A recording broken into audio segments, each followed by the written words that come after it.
नमस्कार दोस्तों, मैं डॉक्टर शिवालकर। स्वागत है आपका series video of infectious disease. आज मैं टाइफाइड फीवर के बारे में डिस्कस करने जा रहा हूं, क्योंकि हेल्थ इज वेल्थ, नॉलेज ही बचाव और इलाज है। चलिए टॉपिक को स्टार्ट करता हूं।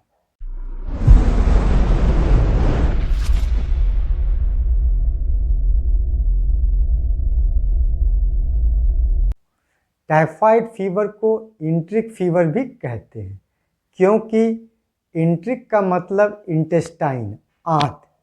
यह एक बैक्टीरियल डिजीज है। तो किस तरह के बैक्टीरिया के द्वारा होता है? तो यह सल्मोनेला टाइफाई नामक बैक्टीरिया के द्वारा होता है। यह एक ग्राम पॉजिटिव बैक्टीरिया है। उसी का भाई पाराटाइफाइड, यह पाराटाइफाई ए एंड पाराटाइफाई बी के द्वारा होता है। ये कैसे ट्रांसमिट होता है, ये कैसे फैलता है? तो यह गंदे पानी और गंदा खाना खाने से फैलता है। बाय फीको ओरल रूट और मल और लैट्रिन के द्वारा बाहर निकलता है।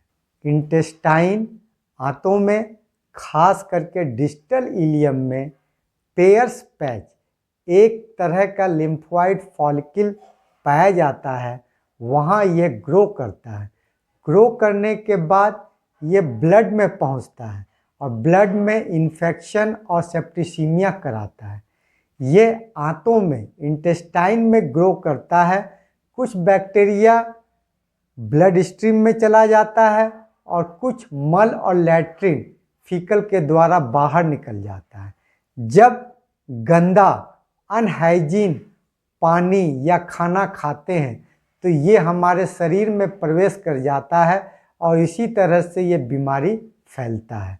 Human being is a reservoir और human to human direct transmit होता रहता है।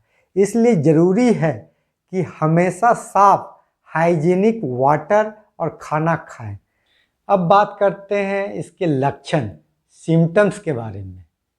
इसका इंक्यूबेशन पीरियड 5 से 15 दिन तक होता है।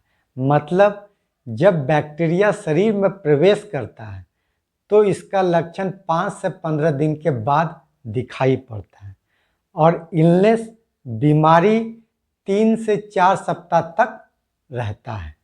अगर फर्स्ट हफ्ते की बात किया जाए, फर्स्ट सप्ताह में अगर इसके लक्षण की बात करें तो फर्स्ट बुखार, फीवर, टेम्परेचर राइज मिलेगा। बुखार step ladder fever, step ladder pattern type का मिलता है। मतलब फर्स्ट बुखार धीरे धीरे बढ़ता है, सुबह से नाइट में, मॉर्निंग में नॉर्मल होगा और जैसे जैसे दिन बढ़ेगा नाइट में ज़्यादा रहेगा। सेकेंड, बुखार शुरुआत में लो 99 डिग्री और धीरे धीरे 100, 101, 102 बढ़ेगा और मैक्सिमम 103 और 104 डिग्री जा सकता है।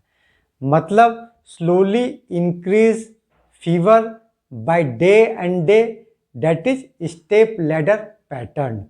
सेकेंड, रिलेटिव ब्रेडिकार्डिया, इसमें रिलेटिव ब्रेडिकार्डिया मिलता है।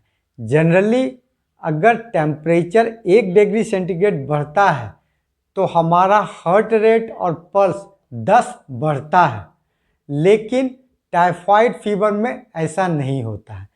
दूसरे फीवर में अगर हमारा 1 डिग्री सेंटीग्रेड टेम्परेचर बढ़ेगा तो हमारा पल्स 10 और बढ़ जाता है, लेकिन टाइफाइड फीवर में ऐसा नहीं मिलता है। थर्ड, कंस्टिपेशन, फर्स्ट वीक में जनरली कंस्टिपेशन मिलता है और अगर इन्फेक्शन ज़्यादा बढ़ जाए तो लूज मोशन, डायरिया दिखाई पड़ता है। Then headache. अब बात करते हैं सेकेंड सप्ताह में कैसा लक्षण दिखाई पड़ता है।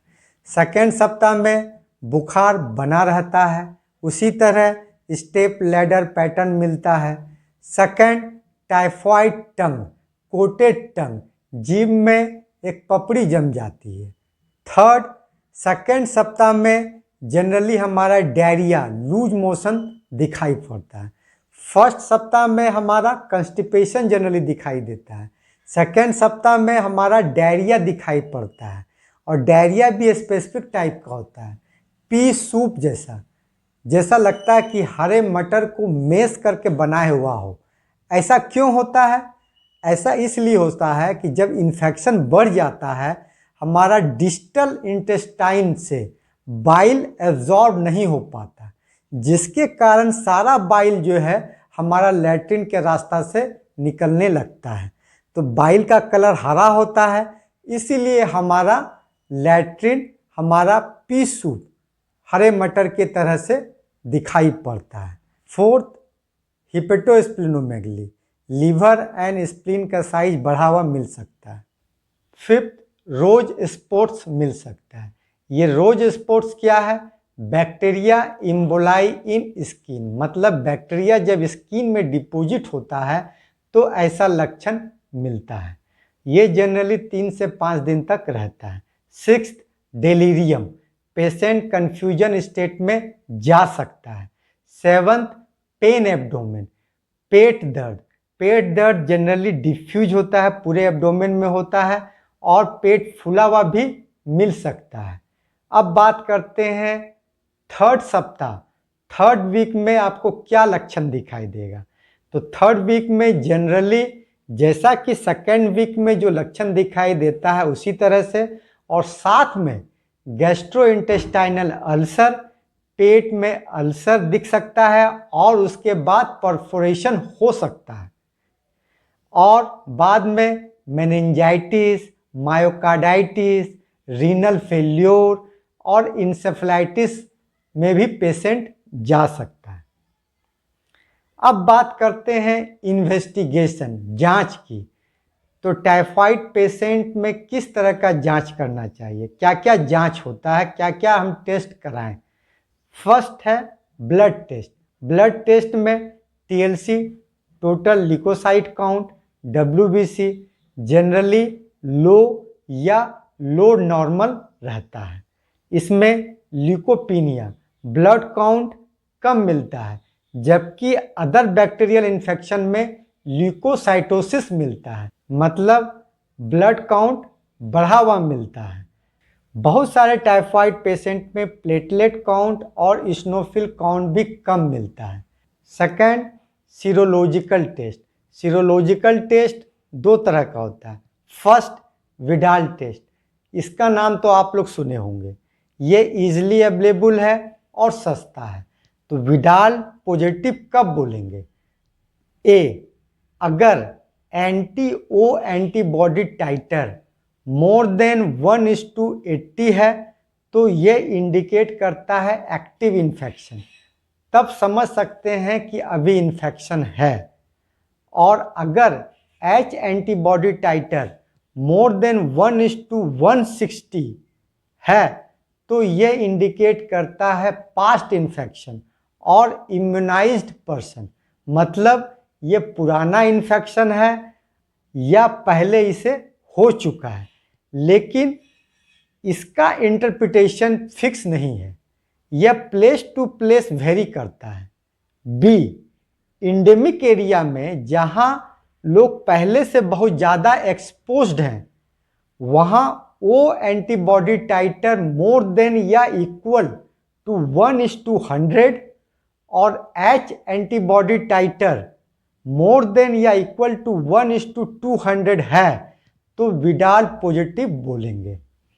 जनरली ओ और एच एंटीजीन के अगेंस्ट में एंटीबॉडी जनरली 5 से 10 दिन के बाद अपेयर करता है या 1 सप्ताह के बाद ये बनता है, और ये धीरे धीरे 3 से 5 सप्ताह तक में बढ़ता है और उसके बाद धीरे धीरे ये घटता है।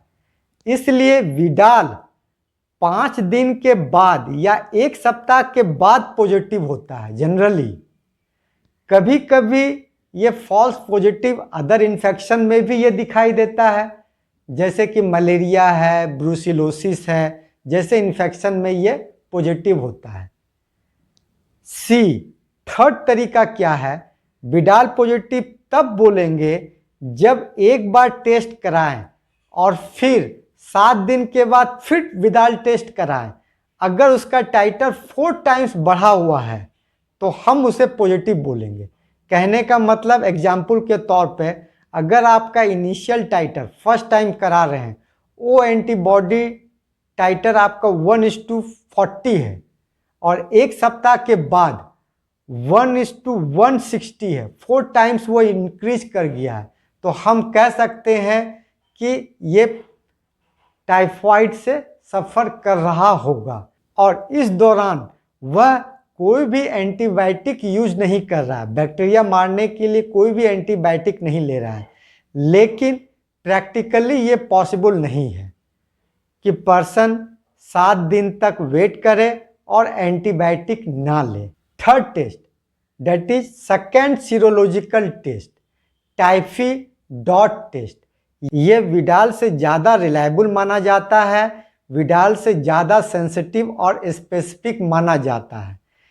फीवर के 3 से 4 दिन के बाद से ही typhi.m पॉजिटिव हो जाता है और ये 4 सप्ताह तक पाया जाता है। Next investigation is culture. Culture से हम ऑर्गेनिज्म को आइडेंटिफाइड करते हैं। कल्चर के लिए हम सैंपल लेते हैं। इसके लिए चाहे तो हम ब्लड सैंपल ले सकते हैं, स्टूल ले सकते हैं, बोन मेरो ले सकते हैं या यूरिन ले सकते हैं और ऑर्गेनिज्म को ग्रो कराते हैं और देखते हैं कि कौन सा ऑर्गेनिज्म है। अगर सल्मोनेला मिल गया तो हम समझ जाते हैं कि ये टाइफाइड है। तो हम अगर ब्लड सैंपल का यूज करते हैं तो ये जनरली फर्स्ट वीक में हमारा मिल जाता है। अगर हम स्टूल का यूज करेंगे तो ये जनरली 3rd वीक में हमारा पॉजिटिव आएगा। अगर हम यूरिन सैंपल लेते हैं तो 4th वीक में ऑर्गेनिज्म पॉजिटिव आएगा। इस तरह से फर्स्ट वीक में blood culture typhoid dot test से हम जान सकते हैं। सेकेंड वीक में antibody titer that is Widal test से हम जान सकते हैं। 3rd वीक में स्टूल कल्चर और 4th वीक में हम यूरिन कल्चर से जान सकते हैं। अब बात करते हैं डायग्नोसिस। डायग्नोसिस कैसे करें कि ये टाइफाइड का केस है। ए, सस्पेक्टेड केस, कैसे इसको सस्पेक्ट करेंगे कि ये टाइफाइड का केस हो सकता है। First, history of fever. अगर बुखार 1 सप्ताह से मोर देन 38 डिग्री सेंटीग्रेड 101, 104 रह रहा है, क्योंकि वायरल फीवर 3 दिन के बाद जनरली ख़त्म हो जाता है, लेकिन टाइफाइड फीवर 3 दिन से ज़्यादा रहता है। Second, MPDA test that is malaria parasite dual antigen test से मलेरिया को हम रूल आउट कर दिए हैं। थर्ड, UTI पेशाब के इन्फेक्शन को रूल आउट कर लिए हैं। प्लस साथ में अगर सीरोलॉजिकल टेस्ट विडाल टेस्ट या टाइफी-M टेस्ट अगर पॉजिटिव है तो हम सोच सकते हैं कि पेशेंट टाइफाइड का है। B, confirmatory test. कैसे कंफर्म करेंगे कि ये टाइफाइड का ही केस है। अगर बुखार 3 दिन से ज़्यादा, अगर 38 डिग्री सेंटीग्रेड से ज़्यादा 101, 104 तक रह रहा है और कल्चर अगर पॉजिटिव है, चाहे आपका ब्लड, स्टूल, यूरिन में पॉजिटिव है, ऑर्गेनिज्म को आइडेंटिफाई कर लिए, तो आप कह सकते हैं ये कंफर्म केस है टाइफाइड का। जब तक आप ऑर्गेनिज्म को आइडेंटिफाई नहीं करेंगे तब तक आप कंफर्म नहीं बोल सकते। आई थिंक, मैं सोचता हूँ मैंने डिटेल में टाइफाइड के सिम्टम्स, लक्षण, इन्वेस्टिगेशन, जांच, डायग्नोसिस के बारे में डिटेल में डिस्कस कर दिया। नेक्स्ट वीडियो में मैं इसके ट्रीटमेंट, इसके उपचार के बारे में डिस्कस करूँगा। अगर कोई प्रॉब्लम है तो कमेंट बॉक्स में लिखिए। मिलते हैं नेक्स्ट यूज़फुल वीडियो के साथ। अगर वीडियो पसंद आए, इसी तरह हेल्थ रिलेटेड 360 डिग्री का नॉलेज चाहते हैं वीडियो का नोटिफिकेशन मिल सके तो चैनल को सब्सक्राइब कर दीजिए, बेल आइकन दबा दीजिए ताकि नेक्स्ट वीडियो का नोटिफिकेशन आपको मिल सके। Be happy, be healthy. Thank you, धन्यवाद।